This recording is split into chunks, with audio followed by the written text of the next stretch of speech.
All right, chapter 2, Jesus. 1. This is the true record of events concerning Jesus, son of Joseph and Mary, which we have received by the hands of several who have lived within the circle of his light, and more especially from one who is our earthly father in the faith. He being not the least among the articulate ones who knew Jesus, and a person of no means estate, both in the distant land from whence he came and in this more virile land.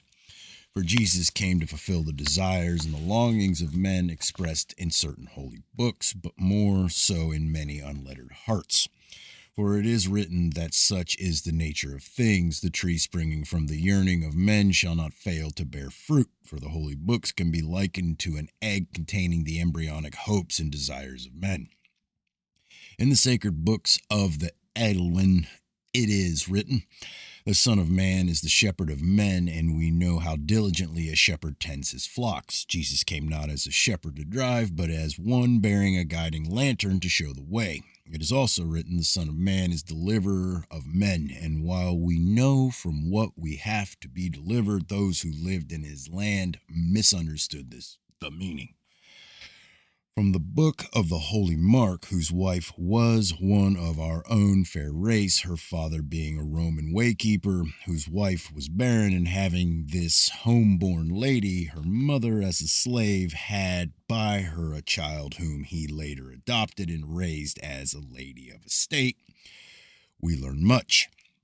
But clear to our understanding is that knowledge concerning Iliad imparted to us by our earthly father.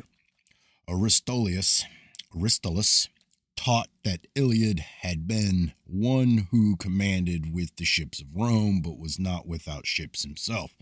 So it was that when Jesus went down to the western sea of the Jews, which is not the sea of the setting sun, he, being one skilled with his hands, worked on them.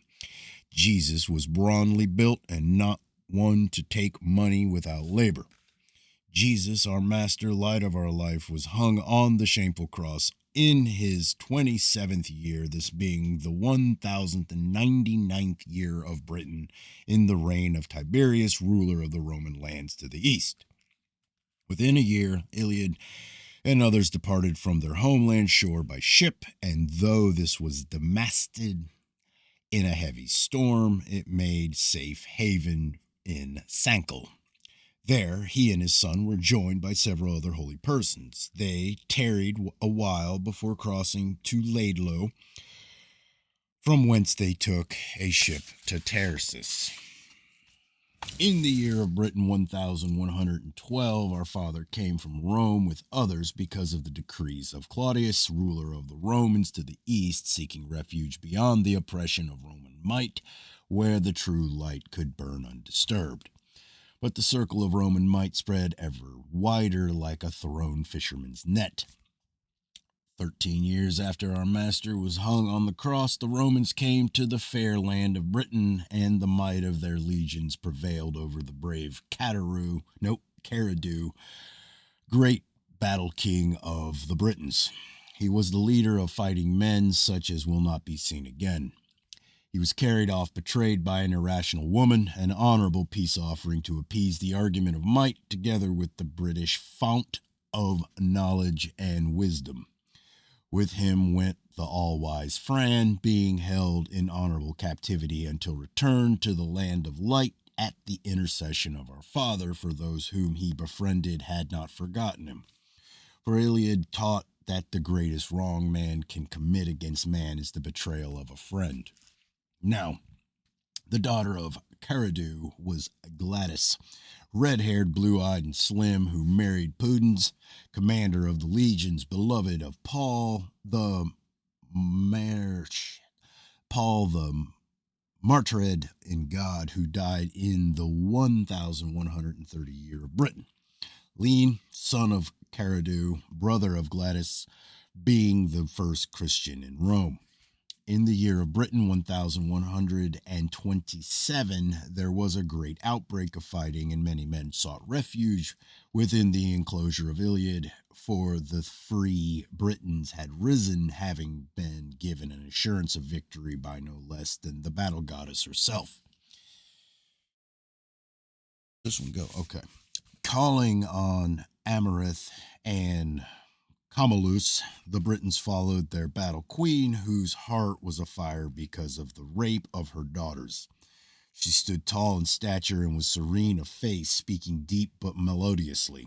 She knew the mastery of letters and spoke 3 tongues. She had fair hair hanging onto her hips when not battle girded. Her head was circled by a golden war coronet, and her tunic was of green and brown interwoven in the manner of men. She wore a short cloak of purple. Thus she spoke before the battle. I speak to you as a woman whose house has been violated and her daughters dishonored.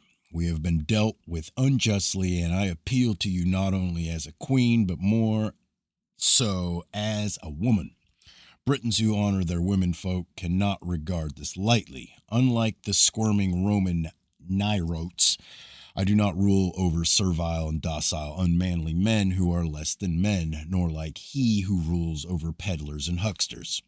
Nor am I like the cowardly man-woman, Nero, who surrounds himself with perverts and half-men and slaves who satisfy obscene desires. Such is the nature of the vile culture these foreigners have introduced to our fair land. I am not such as these whose minds are fevered with an evil ferment. I rule over true men, little schooled in craftiness and deceit, real men born to fight and withstand adversity. The code they live by is that of manliness, true men indeed who, in the cause of freedom, willingly heed the call to arms and stake their lives on the outcome. They willingly offer themselves as a sacrifice for the future of their womenfolk and children and the lands and property, and their lands and property. As the leader of this brave breed of men, I fervently plead for the assistance of your strong right arms. Let us not shirk the task or shun the opportunity to strike a blow for freedom. I pray the gods of war, the overseers of battles, for victory. We have the duty to stamp out these infections on our land, these ruthless enemies whose reputation is infamous. They are perverters of justice, promoters of depravity, and servants of greed. They are a race who enjoys unmanly pleasures, whose delights in the infliction of pain on the helpless, but cringes like a dog at the prospect of its own suffering, whose approbation is more to be feared and its friendship more to be shunned than its enmity. Never will I surrender to people whose ways I abhor, nor will I ever desire to live to see my countrymen treated as servile serfs. May the great godly powers be with us now in the great testing time as we gird ourselves to face the issue. Those brave, inspiring words were of no avail, and Britain was lost, but the spirit could not be quenched, and manliness was maintained. It is not the victory that a race finds greatness, but in defeat. The knowledge of Christ came not through peace and prosperity, but through persecution. That which is written is not a tale of victory, but of the glory that resides in defeat. The books which are the recipe for victory are written by defeated men. I, Elft, write these things, but they are not from my own heart, but come from the hand of others. This is that Elft who married Marcella, maid of Iltid, after the death of her husband, who tripped over a stone and fell on a spike and died bent like a bow.